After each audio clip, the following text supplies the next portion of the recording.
Sabi ng mga mental health experts, maganda raw mag-travel para sa peace of mind. Ang problema, hindi naman sinabi ng mga mental health experts na yan kung saan kukunin yung pera. Gusto ko sana mag-Bali. Kaso, ang kaya lang ng budget ko ngayon ay gas papuntang Pampanga. Kaya gagawin natin, i-fake muna natin. May nakita akong resort sa Pampanga. Reka Resort ang pangalan.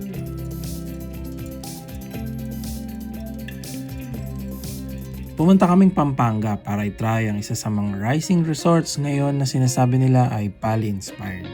Ang Reka Resort sa Porac, Pampanga. Pagpasok namin sa resort, nakita namin agad ang napakalawak na parking. Meron ditong electric vehicle charging, may event hall, may playground. Meron pa nga mga nakapark na luxury cars. Kala ko may mga mayaman o artistang guests. Ako lang pala. Paglakad mo ng konti ay mapupunta ka na sa restaurant kung saan dito din ang reception. May magdidiscuss sa'yo ng house rules at amenities, tapos may libreng wet towel at drinks. Medyo maaga kami nakarating kaya nakisayaw muna kami sa mga ibon sa kanilang aviary.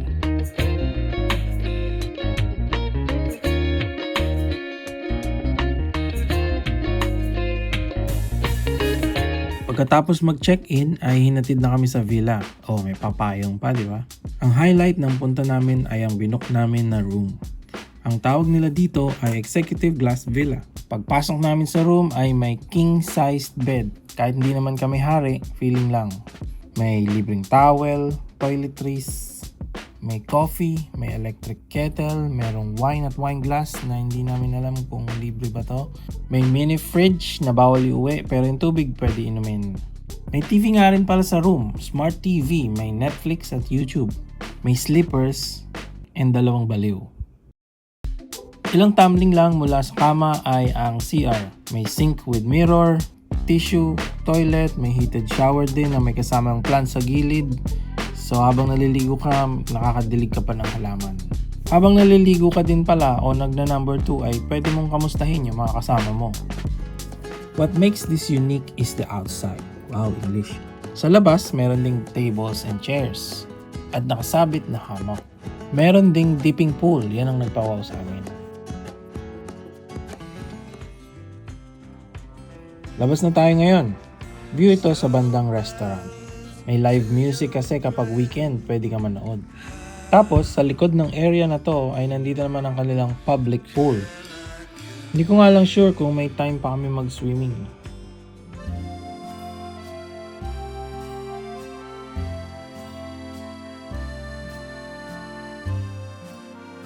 At yun, inabot na nga kami ng gabi dahil nag-swimming kami. Dito nga dumami ang tao. Kasi pwede ka din kumain sa restaurant nila nang wala kang accommodation. Pagkatapos namin mag-ayos ng sarili ay dinner time na. Hindi ko ma-pronounce yung mga pagkain kaya pakita ko na lang.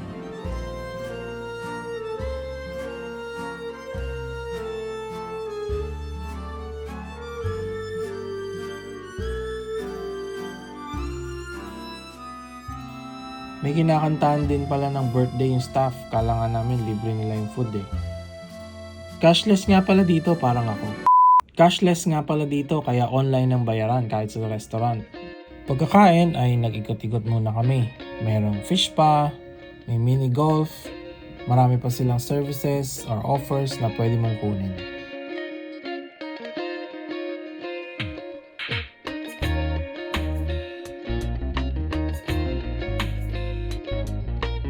Pagbalik namin ng room ay may ilaw na pala yung dipping pool namin, magic.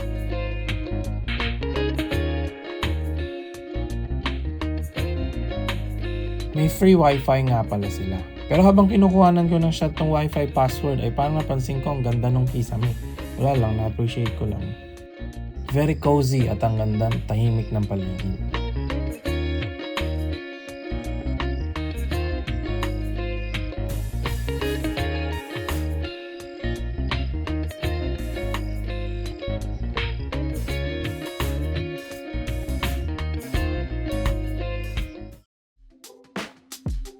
Ito yung buong restaurant nila, sobrang laki. May free breakfast kapag nagstay ka overnight.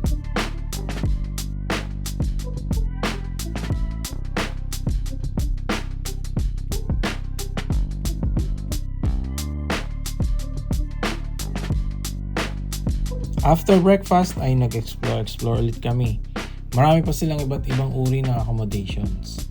Merong mga glamping lang, mga malalaking private villas. Ang galing lang kasi nag-travel na kami dito dati and ibang-iba siya simula nung nakita namin.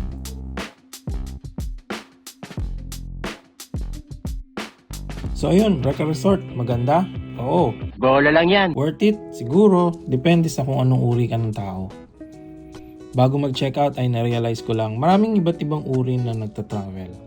Una, yung mga parang ibon sa aviary, alam mo yun, binigyan mo ng malaking liliparan pero mas piniling magkulong sa cage. Sila yung nagbayad ng magandang resort para lang matulog sa loob ng kwarto buong araw. Iba kasi talaga ang bagsak ng lamig ng aircon kapag alam mong binabayaran mo ng 4 digits overnight. Mas masarap matulog lalo na kung trantahin ka pataas. Meron namang uri ng tao, yung mga sulit bawi lifestyle, yung iinumin lahat ng free welcome drinks, gagamitin ng pool kahit nanginginig na sa lamig, at lilibutin ang bawat sulok ng resort para lang masabing sulit ang binayan. Kahit alin ka man dun sa dalawa, okay lang yun, walang basagan ng trip. Ang mahalaga, nakalabas ka sa bahay mo, kahit ang ending lang naman pala, lumipat ka lang ng ibang kwarto.